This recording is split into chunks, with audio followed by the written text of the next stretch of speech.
Hey everyone, and welcome back to the channel. Today, we're diving into a fascinating thought experiment. What if the most iconic presidents in American history were alive today? How would they react to our world of smartphones, social media, and 24/7 news cycles? Would their famous policies still hold up?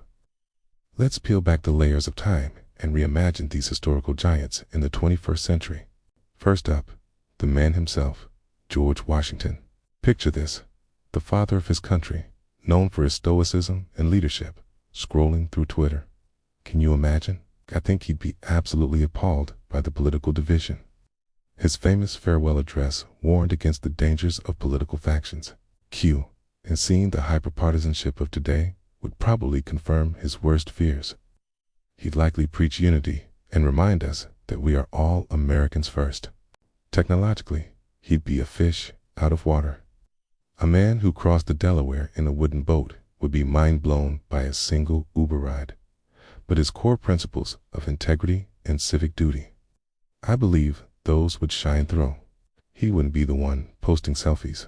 But he might start a blog or a podcast dedicated to constitutional principles and virtuous leadership, trying to rise above the noise. He'd probably find modern campaigning distasteful and would advocate for a return to more substantive, issue-based debates rather than personal attacks. Now, let's jump to our third president, the brilliant and complex Thomas Jefferson.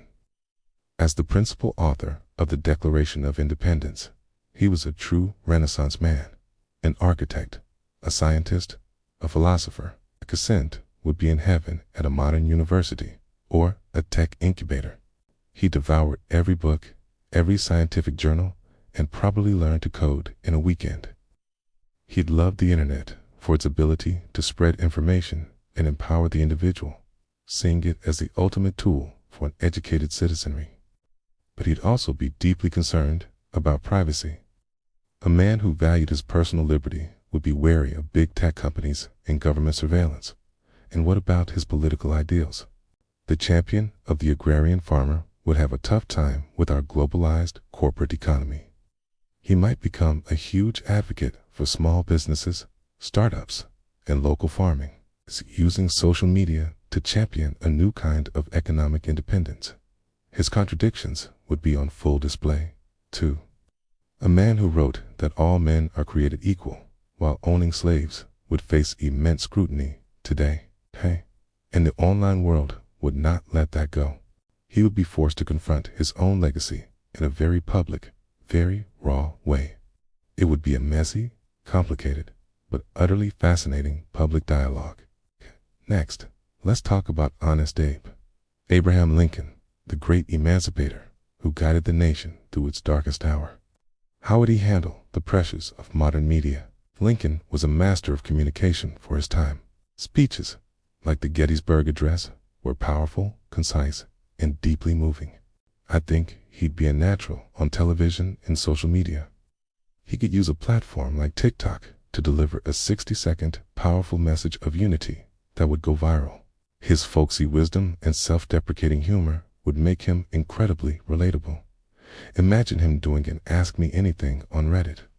He'd answer questions with honesty, wit, and profound insight. Politically, he'd be a unifier. He would be deeply saddened by the divisions we see today and would work tirelessly to bridge the gap between left and right. He wouldn't just talk about healing, he would actively engage with his opponents, seeking common ground, just as he did with his team of rivals cabinet. He would remind us that a house divided against itself cannot stand, a message that is as relevant today as it was in the 1860s. He championed civil rights and equality with renewed vigor, seeing the work of creating a more perfect union as an ongoing project. Let's fast forward to the 20th century with Teddy Roosevelt, the bull moose. T would be a social media superstar, no question about it. This is the man who was a soldier, a conservationist, a trust buster, and an adventurer. His Instagram feed would be insane. One day, he's hiking a national park he helped create. The next, he's on a diplomatic mission. And the day after, he's live streaming a fiery speech about corporate responsibility. He'd be the ultimate influencer, but with real substance. His energy would be infectious. He'd use his platform to advocate for environmental protection, taking on climate change with the same ferocity he used to take on corporate monopolies. He'd call out malefactors of great wealth and fight for the common person, the square deal in the modern age. He wouldn't just post about it. He'd be on the front lines, leading protests and inspiring a new generation of activists. His speak softly and carry a big stick philosophy would be interesting to watch in the world of modern diplomacy.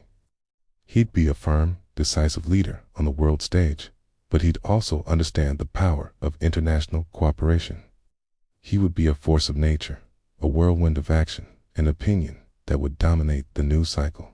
Finally, let's consider Franklin Delano Roosevelt. FDR, the president who led America through the Great Depression and World War II.